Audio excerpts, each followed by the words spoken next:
Greetings, Quester. The Meddlesome Meeples present Tome Talk with Matt and Richard. Okay, welcome to Matt's literature exam, where he's going to talk about a book he's claimed to have read, which is, well, we've got this really nice hardback copy of the Complete Cthulhu Mythos Tales, which I was just having a flick through earlier, but there's a particular one in here that you're going to talk about, isn't there? That's right. Which one's that? The Shadow Over Innsmouth. Yes. Now, the Shadow Over Innsmouth is interesting because out of all the various stories that H.P. Lovecraft wrote and published, The Shadow Over Innsmouth was the only one that was actually released as a book during Lovecraft's lifetime. Oh, okay. Only with a very small run, and there was something like 400 copies of it made, and I think 2 of them had that many typos and printing errors that they had to be destroyed, so that only left 200 of the copies. It only left 200 copies in circulation, and actually H.P. Lovecraft himself never thought it was going to be published, right? Because he thought it was that down on that particular work, because he thought it had errors. He thought there was problems with the storyline, and also H.P. Lovecraft was known for his lack of confidence in his ability to write action. Right. That's what. Yeah, a lot of it is kind of description of something from a distance. It seems. That's what right. I often thought. So he doesn't very often get into any kind of like first person accounts of, well, this happened and then I did this. And no, they just tend to hear it from a beardy guy by the docks or something. Yeah, and in kind of vague descriptive terms, like the man struggled with such and such, rather than actually like a blow by blow account of something. This is like got the only real action sequences that he's wrote in a more detailed context in The Shadow Over Innsmouth.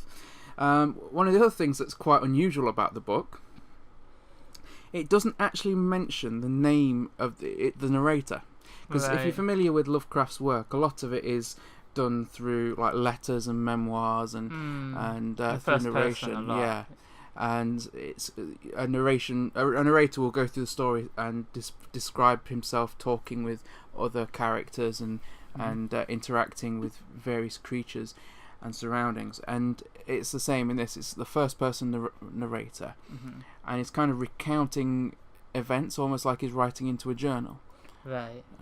To others. But the narrator himself nor his parents are named in the book. He just says I. But we do know from H.P. Lovecraft's story notes from when he was writing the story that the character, the narrator, was going to be called Robert Olmsted. Right. He also named his mother as well, but his father is still without name. It's a very interesting story about this traveller. He's a 20-year-old man. He's on a tour of New England and other locations, and he is basically going on a tour to see architecture. And he's in this town, and it's a real town in Massachusetts called Newburyport. And while he's there, he starts to try and plan his next route, which is going to take him to Arkham from Newburyport. But the train fare is quite pricey, and so he starts looking for a cheaper alternative. Sounds like he's playing Pandemic. Yeah.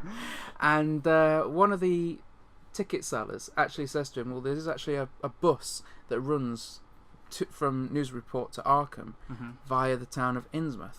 Right. But everyone that he speaks to about it is very, very negative about the town and its people. There's a real suspicion, and they start some almost supernatural tones, like there's something really dark and foreboding about this place and the people there. Nothing concrete. It's just that they know that everyone has this distrust and repulsion at not only of Innsmouth but the inhabitants of the town. Is it something they've been going strange kind of more recently, something like that? Well, it had been going on for years, but it was kind of a long-held distrust, and that was it. He heard about like a plague that had happened, which had killed about half of the town's population. But he was the narrator, Robert Olmsted. he starts to think, well, if this town can arouse such animosity, such hostility in its neighbours, there must be something interesting about this town.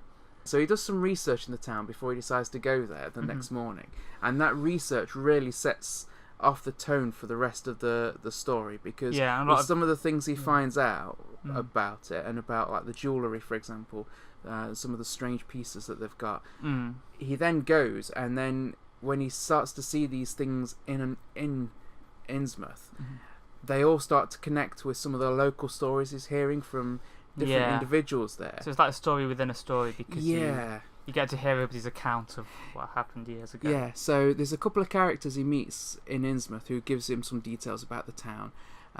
One is a non-resident from Arkham, and another one is actually... One Zadok.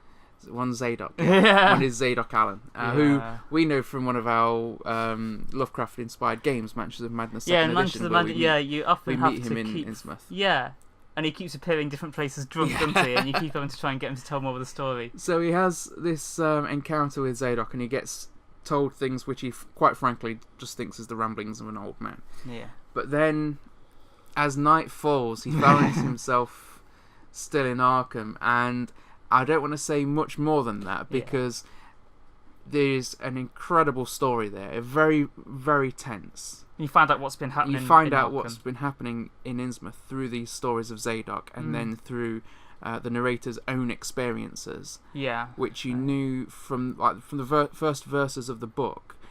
He's starting to say that, you know, this encounter which he's writing about then triggered government investigation and a massive governmental operation. So you kind of know early on that something's going to go down big. Yeah. And then the story of what happens to him in Innsmouth is brilliant. And then subsequently the aftermath and the way the book finishes is slightly spine-tingling. Yeah. Yeah, they often will find out something towards the end, won't they, or something like that in Lovecraft stories. And I love the ending for this. Now, I've read a number of the other books, as you have as well, like The Call of Cthulhu, and I really love The Call of Cthulhu. This one is more of a story than Call of Cthulhu. Yeah, Call of Cthulhu, it had... The main action in it happens in the past in the story, doesn't it? He basically finds out what happened to his ship years ago, doesn't he? Yeah, whereas with... The Shadow Over Innsmouth, the narrator is really caught up in the action himself, and he's talking about what what he did and what happened to him, as opposed to, as you say, the Call of Cthulhu, where a lot of it it's like the narrator's being told by like the inspector, isn't he, of what has happened to him in his investigations. Yeah. Here the narrator's living through it himself, and the tension at times really builds up because of that. I really do like the character of the narrator, and whatever he is. Robert Olmsted, and I do like as well some of the other characters like Zadok Allen and some of the other ones he meets on his adventure. If you are familiar with the Lovecraft mythos, this story does fit straight into that, as opposed to some of Lovecraft's non-Cthulhu mythos stories. Right.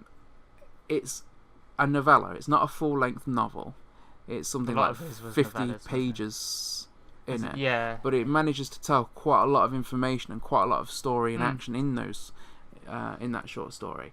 It's also been used a number of times to make audiobooks and audio dramas. I think I might have listened to an audio drama of it or something. It's not... There was one, probably my favourite of the renditions of it. It was an abridged version, so it's not the full story, but it's an abridged version, and it captures the feel of the book perfectly. And that was a BBC edition, which was read by Richard Coyles. Right. Now, Richard Coyles, if you've watched like Going Postal, the adaptation of the Discworld novel, he plays Moist von Lipwig. Oh, okay. Right. So he's like the main guy in that. His attempts at American accents aren't very good. But forget that, because I mean most of us in the UK, which is where we're from, wouldn't know the local accents from like Massachusetts anyway. No, we hear plenty of American actors doing English accents that don't sound anything like anything we've heard here. It kind of probably falls into that. If you're trying to place it as an American listener, you probably wouldn't really get it. But I thought his voice and the thematic music that went along with it just suited the book brilliantly. Oh, good. Now, H.P. Lovecraft himself died in 1937. He was 47 years old. Some of his own concerns really come through in this book. Some of them quite understandable, some of them quite negative in today's enlightened and liberal area. For example, both of his parents died in a mental institution. His father was put into a mental institution when he was just a child. I think he was like 3 years old or something, and he died a few years later. And his mother, he was older at the time. He was a grown man, but she also ended up in the same institution as his father, and died there after, I think it was a failed complications to do with a gallbladder surgery or something like that. So, but she was in the mental institution when she died, and his own fear of going insane, which permeates his entire mythos. It does, yeah. Comes through quite strongly in this with the it comes through in all of them, doesn't it? Yeah, but very much so. I think in a way though, it's because psychology wasn't quite so well understood back then. I mean, back then they would have just called it going insane. Well, but even a few years ago, people would have just called it being a bit of a character. They would have a specific syndrome that people got from it or something. I mean, mostly the people just have PTSD from this, don't they? From seeing these monsters. Or from reading it. Yeah, from reading it as well. Yeah. So, but that, as I say, comes through very strongly in this. Also, Lovecraft, bear in mind that the times, had quite strong feelings about interracial marriage, things like that, and some of that comes through. You expect that in an old book. Yeah, in this book as well, but not necessarily the way that you might think. Right. But both of those features are present in the story. But as I say, the real strong theme coming through this is that fear of descent into insanity. And it's just brilliantly written, very tense. There are some very ye old English words that are used as there are in all of his books, but I think anybody that's reading this will be able to, even if they weren't familiar with the terms used, would be able to know from context what those words mean. It's only old American, isn't it? It's not like it's medieval. Yeah. And personally, this is probably even more so than the Call of Cthulhu, my favourite of the Lovecraft tales. Well, I think it would be a good one to start with, wouldn't it? If we're going to read some of them. Yeah, because it's kind of a nice mild way of introducing you to the mythos as well. And if you've played Mansions of Madness, then you'll recognise it. Yeah, and you'll know some of the characters in there and the locations and everything. So if you're familiar with that mythos at all, but you haven't read this book, then you will really enjoy this book. Our Lord and Master made us talk about this, so now we have done it. Well, I thought we haven't spoken about Cthulhu for a while, have we? And we've certainly not spoken about any of the Cthulhu books, so no. It was about time. You must read it. And it's 80 years since he died, so it seemed fitting. Okay. There we are. I am recommending The Shadow Over Innsmouth by H.P. Lovecraft. It's a sci-fi horror, which I think you will very much enjoy.